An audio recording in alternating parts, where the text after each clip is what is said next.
Okay, teammate, he wants to know how to get in the chaplain candidate program. First, look up Army chaplain candidate. Chaplains have recruiters as well. If you go and look for Army chaplain candidate program, you'll have a recruiter pops up, and they'll give you the requirements. But I'll explain the requirements here.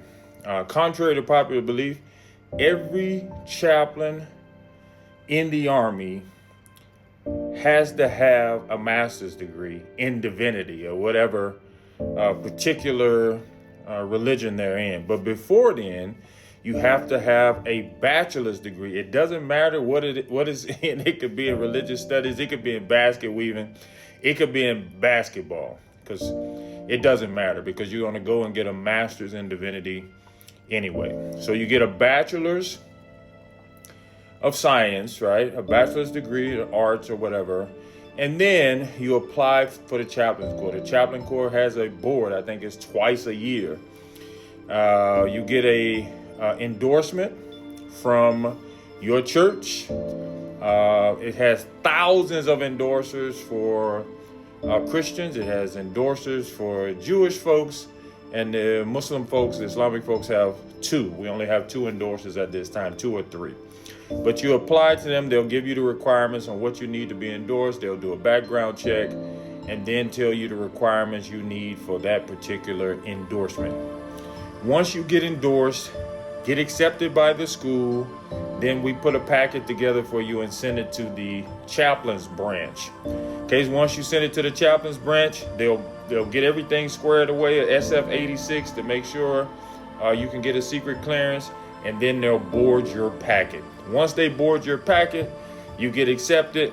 They'll send you down a form to have an officer swear you in as a second lieutenant. Now, this was amazing. I was an E5 one day.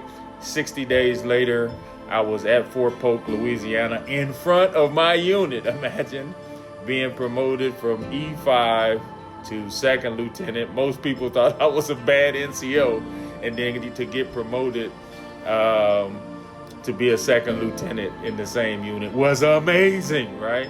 And so anyway, you get promoted to second lieutenant. Okay, once you get promoted to second lieutenant, they're going to put you in the inactive reserve.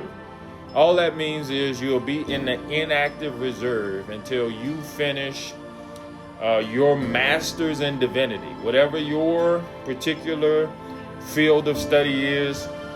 I was studying Islam, so it took me 3 years to learn Arabic, to get all the classes, to learn how to be an imam. The regular chaplain, Christian chaplain, Jewish chaplain, Catholic chaplain, all have different requirements. But usually, people come back after 3 years. All chaplains need 72 credit hours in that master's program, right? Those 72 credit hours are dealing strictly with religion, whatever the particular religion requires. And then in that time, I was working in the mosque. I was, being an assistant imam. And just like you'll be working with the children's ministry. You'll give a couple of sermons. Whatever the requirement is, then you'll get that. Now, in between that 3-year period while you're in school, the chaplain's corps have chaplain officer basic course.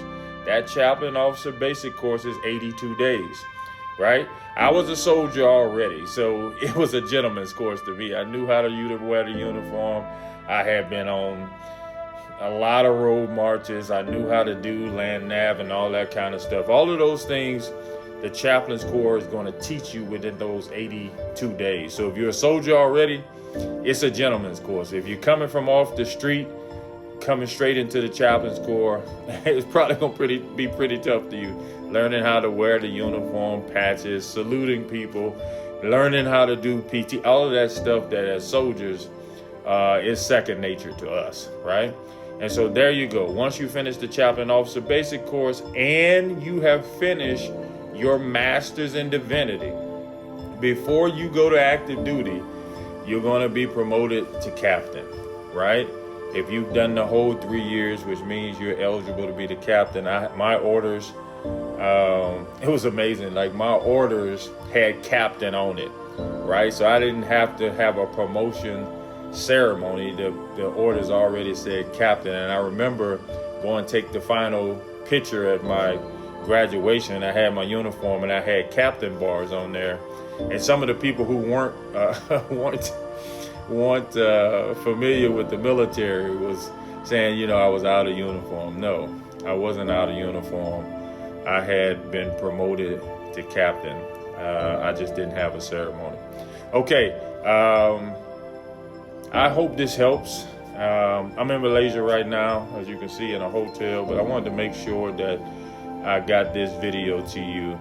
Any questions, I'll make, any videos you guys want. I hope this helps.